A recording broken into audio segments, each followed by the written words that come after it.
Today on the channel, we are working on clearing some space. So lately, that has been kind of the objective. Try and get the vehicles that were immobile mobile or get them out of here. And today we are working on getting this guy out of here. So we picked this up a few months ago. Me and Scott ran to Denver. A guy had it. I was trying to help him sell it, and he just had to get rid of it quick. So I picked it up from him. I think he had hoped that I would be able to save it, but after further investigation and the modifications that the previous owners did, it was too far gone for me. So this car has some major abuse. I'm not exactly sure what they were after in here, if they were trying to put full-length subframe connectors in it, or what they were doing, but I know they sliced it up pretty good. And a lot of this stuff, you know, here, especially this that was completely cut out and cut all the way through, is structural. So, you know, I didn't know where they were going with it. I didn't want to put in the work to redo all of it just to get it back into, you know, stock kind of condition. So I determined that it was not worth saving. They also got a big old hole. I'm guessing the transmission was having clearance issues, so they just cut a big old access right over there. But it's fairly well stripped down. It's got most of the front end parts in here. I pulled out the driver's side fender to keep in case I need to use it to fix the blue car from the collision that I was in. And a lot of the parts from this thing have been used to get the blue car going. But I think it's pretty much served its purpose. I'm going to pull it actually has a 351 in it. And so, you know, that was a good thing when we picked it up. He had said it had a 351, but we checked it, and sure enough, you know, it's got a 351 Windsor in it. This car originally was a 4-cylinder, and somebody was adapting it or converting it over to a V8 to be a drag car. So unfortunately, I don't think that it will quite reach that objective, but we are going to pull out the 351 and the C4 that's in there. I'm going to most likely sell the 351 and then hook a buddy up that's wanting to go automatic with the C4, and then I'll be just making a post asking if somebody wants a Fox Buddy. I do have one friend that showed interest in it when I first got it, so I'll probably give him first dibs on it. If he decides he doesn't want it, then it will be free Fox Body Day. Anyway, let's dig in. So this car, it wasn't complete when I got it.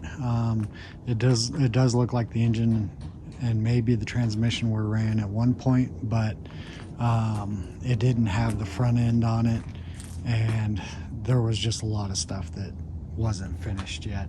So it'll make it fairly easy to get it out. I did do a few things, like I pulled the radiator out, drained that and took it out, and then disconnected all the connections at the firewall. Just pulled the speedometer cable straight out, so that'll come out with the transmission. And all I really have left to do is pull the drive shaft. And so it actually has a brand new drive shaft in there, so I'll pull that out, and then I will pull the transmission cross member, which is also a Stifler's unit, which was a pleasant surprise, and put put a jack under it, and then I think that there is one motor mount that's actually got a bolt on it, so this one doesn't have a bolt in there. No bolt there. And then I think this side is the one that has the bolt still. And oh, get in there. So there it is. Remove this one bolt after I get the transmission freed up, which they were nice enough to just leave it hand tight for me, so not even any tools needed. Then I got the cherry picker. My awesome neighbor across the street, Mark Delaney, hooked me up with his cherry picker. He's got this thing all set up. It's got an extension on it and some weights. Make quick work of this. So we're gonna dig in and get it done. So I did want to show you guys while we were on the subject of 351s. When we picked this up, I said that I had checked this to make sure it's a 351, and that's something that a lot of people ask about, is how to tell the difference. So I figured while I have both right here, I would give you a quick side-by-side comparison. So the engine that's in my Mustang is a stock displacement 5.0, and so it's a 302. And if you look, what I always do is I look down at the heads, where the head meets the water pump. And so, let me see if I can get in here. This wiring is a mess in here. So if you see this right here is the head. Okay, you got your valve cover up here. This is the head, and then the block where it meets up with the head, if it is right on top of the water pump, let me get in here.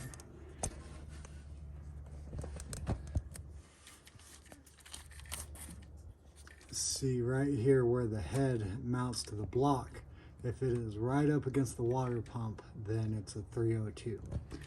And for comparison, here's the 351, and get in here.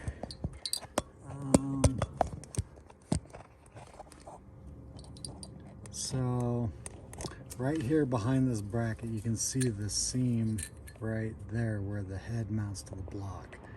Okay, and the intake's actually right here. So this is the block, and this back behind this bracket is the head. And then right down here, get in there, is the water pump. And if you look at the top of it, let me see if I can get this in here. It's kind of hard to get in there. If you look at the top of the water pump, so there's the water pump right there. See how there's a bunch of block? There's a gap before the end of the block where the head mounts. So if you have, it's like a little over an inch gap between that top bolt of the water pump and right there where the head mounts, then that's a 351. I've seen where people, you know, they suggest online that you count the bolts in the intake and, you know, the width from head to head. And for me, the easiest way is just to peek down in at the top of the water pump and see if the head is right up against that top bolt of the water pump. If it is, it's just a 302. All right, let's see how tight these things are, if they even are tight. Come on. Oh, it's loose. Yes. Thank you.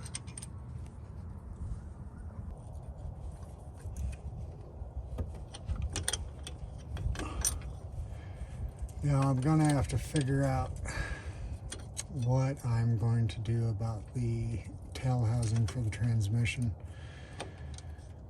because it appears to be full of transmission fluid. So either I find a plug that'll fit in there and hope it doesn't leak out or the plug doesn't pop out and leak crap everywhere. Or I drain the fluids. So, not really sure. On one hand, the engine, it kind of depends on if it sells right away. If I sell it, then, you know, if it just sits for a while, it's best if it has some oil in it, but I don't know, we'll see.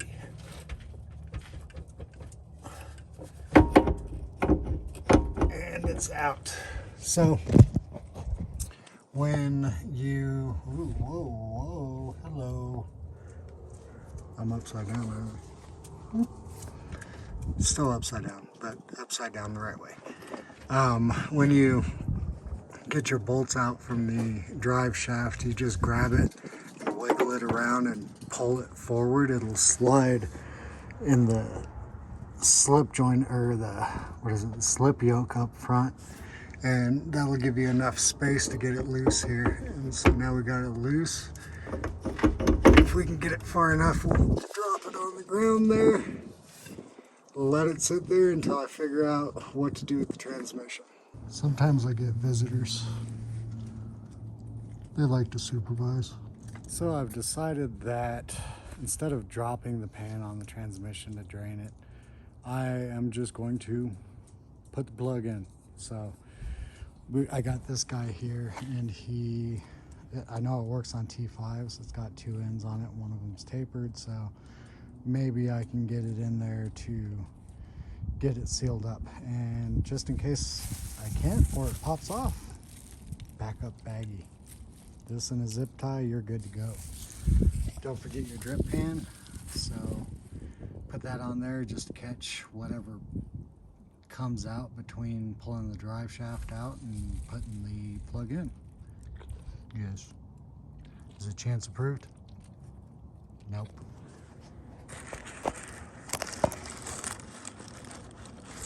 All right, we are going to give this a go. Drip pan here. Right about there. And we got the plug. Roll up the sleeves.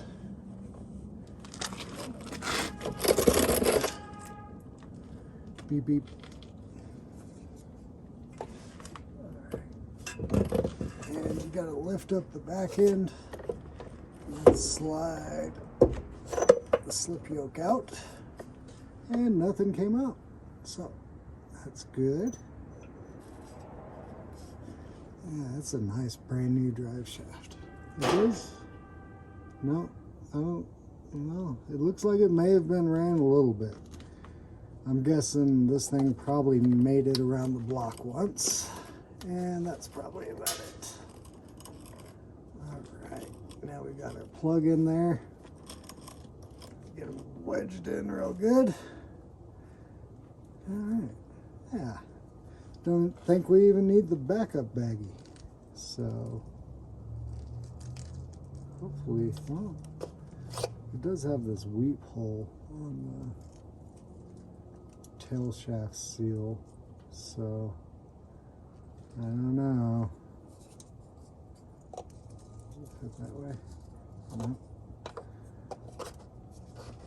Yeah, maybe we should put the baggie on it.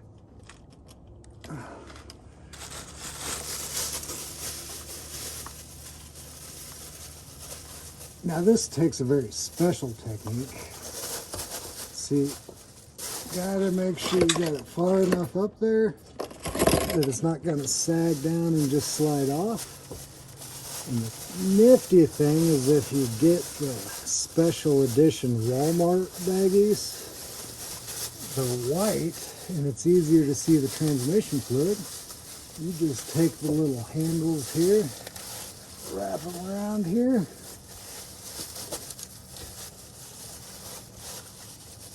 just like this, and tie them together.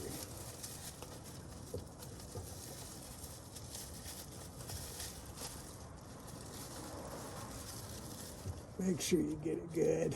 We're gonna go with the double nut just to make it spiffy. Boom, look at that. It's like built-in zip ties right there. Okay, first thing we're gonna do with the transmission after we got the drive shaft out is take out these two bolts that attach the transmission to the transmission mount, because we can take them out and the transmission will still rest on the mount, and then we can get a jack under it and get the mount out. And this one is a 3/4, so we'll zip those ones out and then get a jack under here and take the two bolts for the mount out and pull the mount out. All right, we got the one bolt loose, but it looks like this one over here ain't wanting to let go, so we're just gonna have to use a little forced persuasion in the form of an impact to get him out.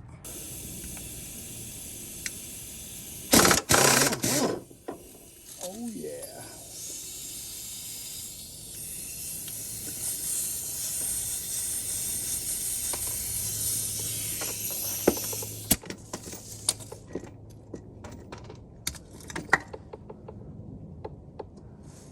Same size. Yeah, it is.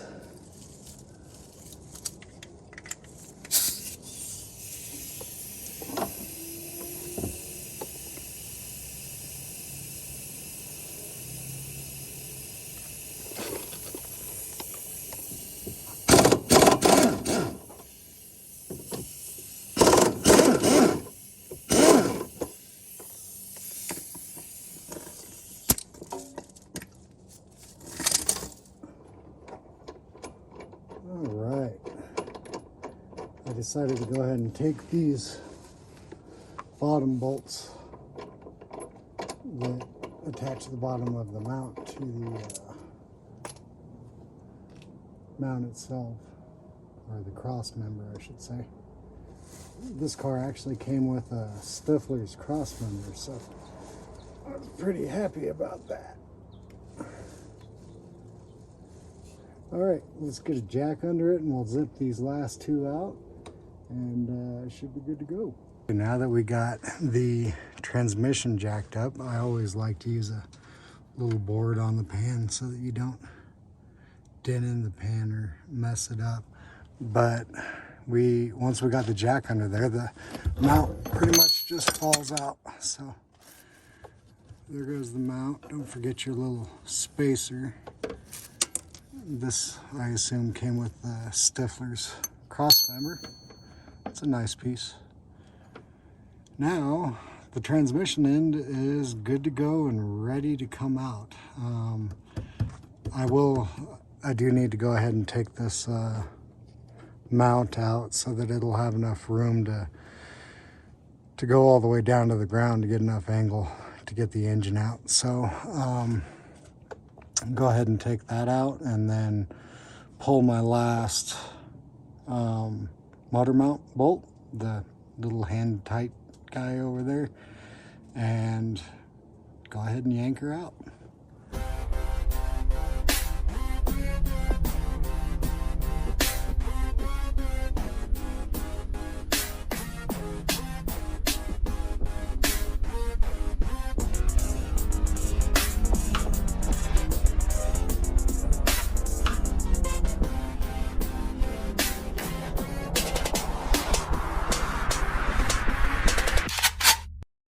Well, we got everything pretty much ready. So everything on the bottom end is unhooked.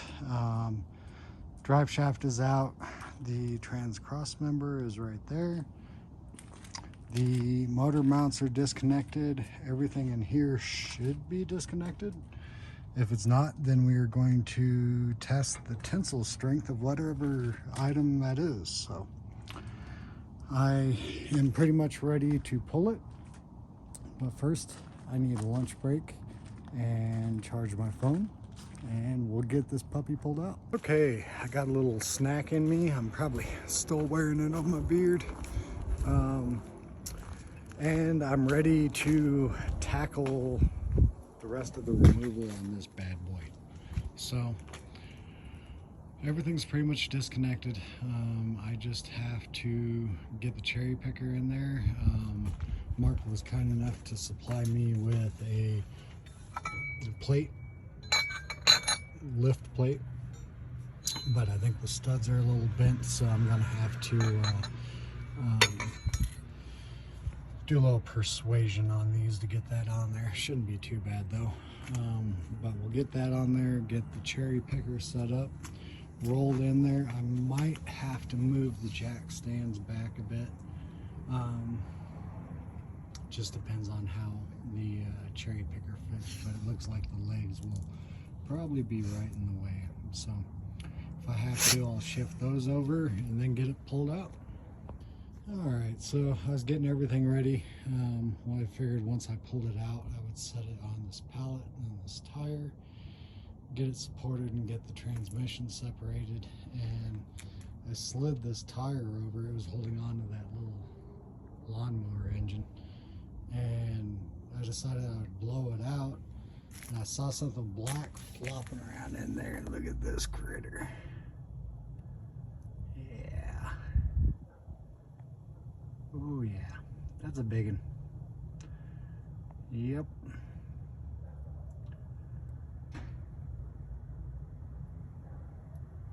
All right, where's the brake clean?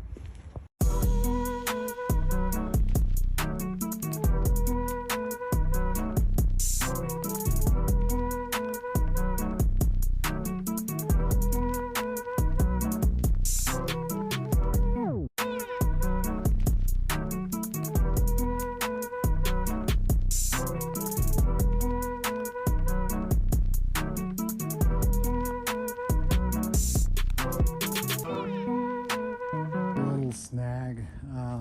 Everything has been super smooth sailing until I got the lift plate on the intake here, and the issue I'm having is that I cannot find any nuts anywhere in my garage that will go on here so that I can secure it down and go ahead and friggin' lift it out. So go figure, something as small as 4 nuts will hold up progress. So I've spent way too much time trying to find some.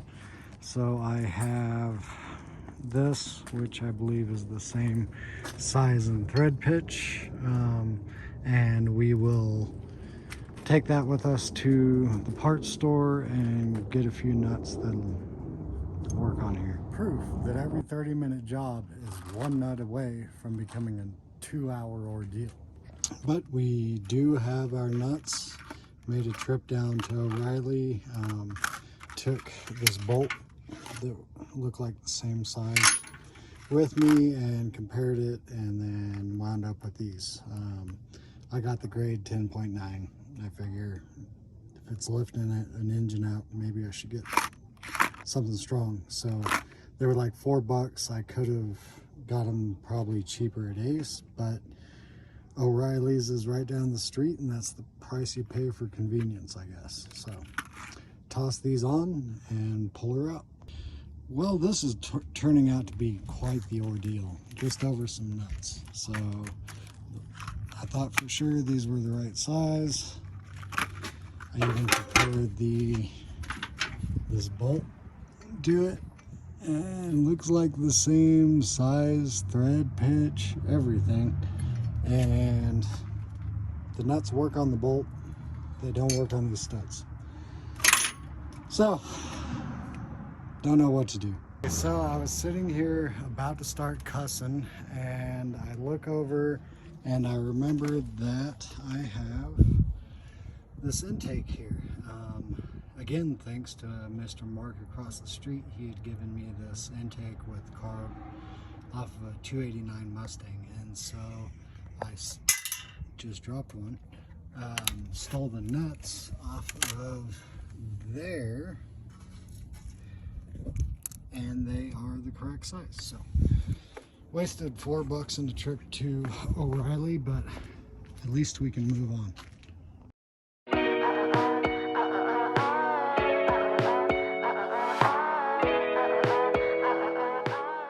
got our plate mounted up, got the tray picker all adjusted and set up, and it's hooked up.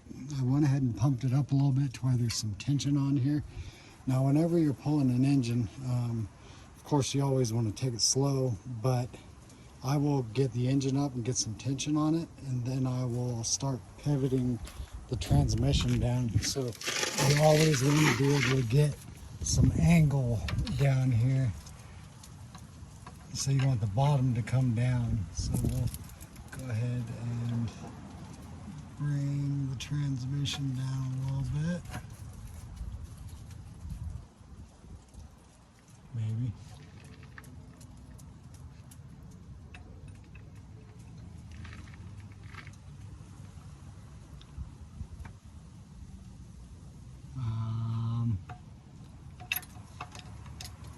Something doesn't seem right here.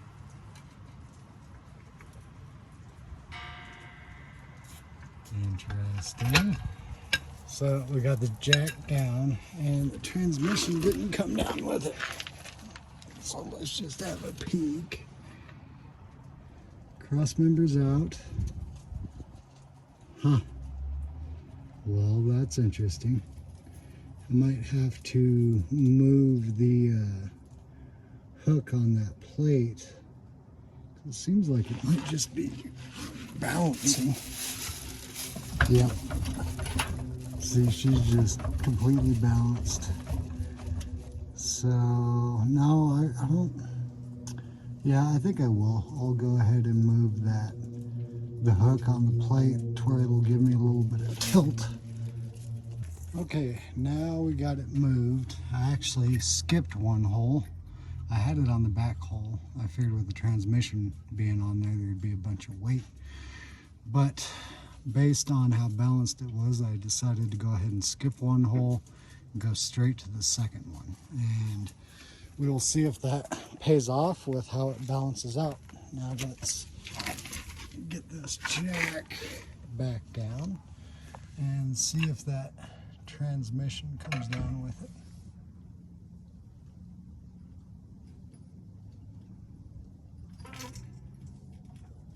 Oh yeah, it's coming.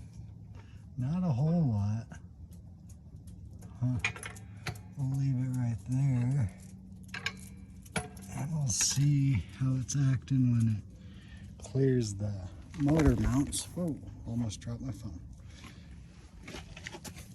If not, I might have to put it on the front one. So, let's see. Alright, we're still down on the motor mount on that side.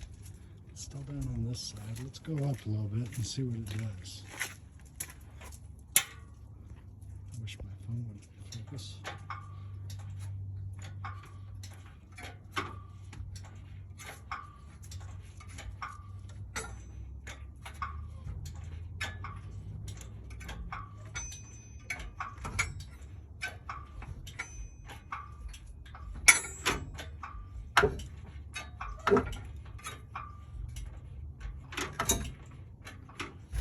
Well, it's leaning a bit.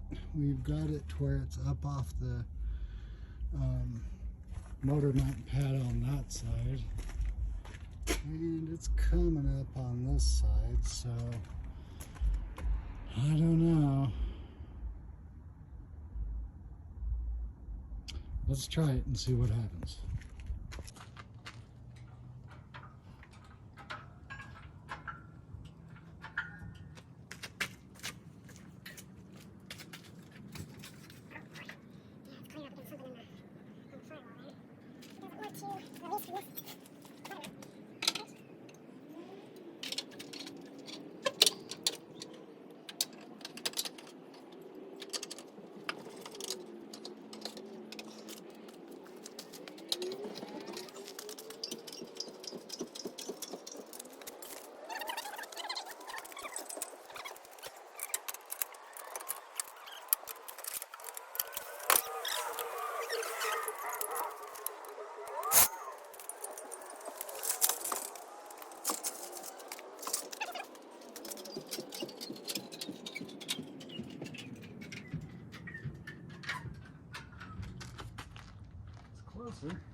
Everything looks good. Starter's hitting on the K-member.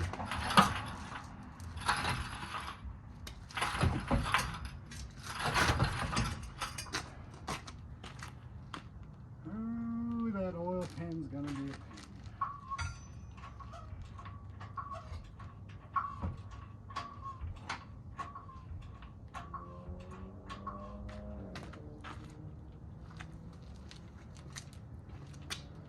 So what you're doing here is you want to go a little up and a little back. So pump it up a little bit, then get it a little bit forward, and then pump it up a little bit, get a little bit forward, and along the way you gotta help it over certain things like the K-member and the rack, and then eventually the core support. So it's just a little back and forth, get it a half an inch at a time.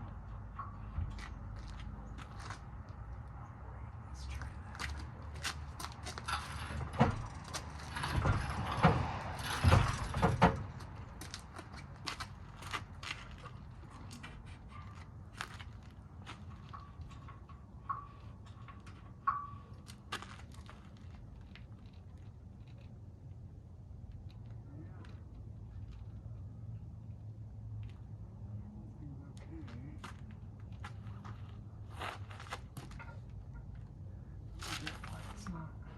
Oh, you know one thing I did not do? I completely forgot about that. The cable for the shifter. Might need to take that out. Alright, I'm having to do these in-depth videos super short because my battery is not doing so good. I guess I didn't charge it enough. So I got that cable disconnected for the shifter, and surprisingly, not really, it started coming right out. So once I got it to a point, I just eased it up and then used my pry bar to get the pulley over the lip for the core support here. Now that that part is over there, I can start lifting it up and sliding it out. And so we'll just do that one little piece at a time. And she is just about out. It's just the same process. Jack it up a little bit, pull it a little bit. Once I got it to where it was on, to where this part of the pan was right up against the core support here, did the same thing where I just wiggled it and pried it up to get it over the core support. Now I get to jack it up some more and pull it some more, and it should come right out.